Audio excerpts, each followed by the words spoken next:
captaincy options. So for round one, obviously everyone's on a single. It's all over in Perth. There's obviously a big standout. If you go with a Cotton build, I think you can't pick him and not captain him. Otherwise, just don't pick him. But who else are we thinking for captaincy? It's a great question, and you're right in saying that if you've got Cotton in your team, you have to captain him. There's no reason you have Cotton on your roster without wanting to put the C on him, and that's for double game weeks as well. There's no kind of question around that. Cotton is the best player in Supercoach, and he often always is the highest scorer. Obviously, the high price tag comes with that, but that's the reason why you're getting him in, to be that captain. So, yeah, Cotton's your obvious one. I guess Space Cam, based on his form in the Blitz, he is coming up against Adelaide, I believe, Sydney. So, Adelaide, a team that don't bat too deep. And if he's coming off the bench, Humphreys may be getting rested at the times that he's on. Montrez, first game back in, let's say, 9 months from an ACL. How long is he going to play? Is he going to play? I think they're saying he is, but, how many minutes is he going to play? So I think Space Cam could feast on Adelaide. Did you have any thoughts, Phoenix, on captain? Yeah, well, my C, if I go with the team that are most likely to, the C's on Cam Oliver, for exactly as you just said, nailed it. Even if he starts, he'll play those minutes too. So he's either going to have a tied Humphreys at points, or he's going up against Starling. Starling, I'm trying to think. That's it. That's Alex Starling. He's their back. Yeah, or he's going to go up against him, or a very, very underdone Montrez. So I think that he's a really good option. It depends on the structure of your team. If you're going a team that I think, we talked about even on Twitter, the more import heavy team, you could go someone like a Darius Days, or one of the guys that you think might pop. Maybe if you got the Sem guys, or a Tanner Groves, they're good options too.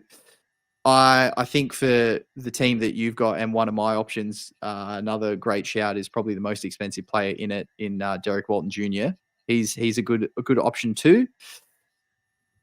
I don't know if I'd go with Xavier Cooks if I had him. Like I said, I did have him earlier in my team, but with what I've seen, and it's a bit hard to know.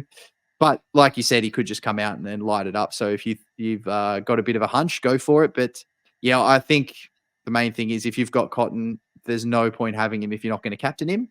And there's probably a few good other options as well. Is there anyone else that you might be a good shout that we haven't spoken of? I think if you're gutsy enough, I mean, Jack White's put up a tremendous blitz, and it looks like he's Melbourne's focal point, in that forward kind of position. So there's no reason why his form can't continue. And it looked like, last year Tasmania gave up no points at all. They were probably the hardest team to score against. But it looks like in the preseason that, potentially motivation isn't as high, and they're maybe still trying to find their groove, that potentially they might be an early team to target. But again, we haven't got the data. This is the whole thing with captaincy in round one. You've got to go for a guy that's tried and tested, in my opinion. So someone like a Derek Walton Jr., who has a high ceiling because he's played the format before. Space Cam, he's been in the NBL before. We know what he does. Cotton, we know what they do. It's all well and good to risk it and go risky. And I guess in a single game week, you can go risky because there's, you're not losing too many points. But at the same time, back in your gun, you've probably all got someone on your team that you kind of deem as your number one guy. For me at the moment, it's Derek Walton Jr. There's no reason why you just put the C on him. There's a reason why they're the highest priced players, and hopefully they can kind of reward you for that faith you show in them. Yeah, that's a very good call. I think as an alternative too, for my personal story. So week 1 last year, I went Tyler Cook, who got injured however many 3, 4, whatever many minutes into his first game, and scored a 10 over the double. And I didn't have the best year by my standards, but like came back and was just outside the top 500. So even if things go wrong early and you make some poor picks or things don't go your way, you can definitely catch it back up. So if you go someone that doesn't quite pop as your captain, it's not the end of the world. You can definitely find it back. There's a long way to go.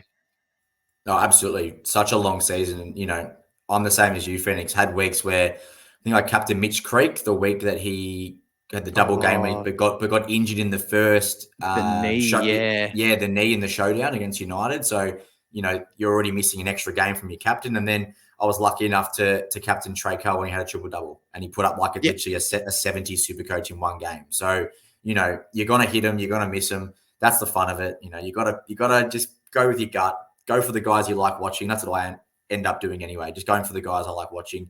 Hence why PJC usually becomes my captain every single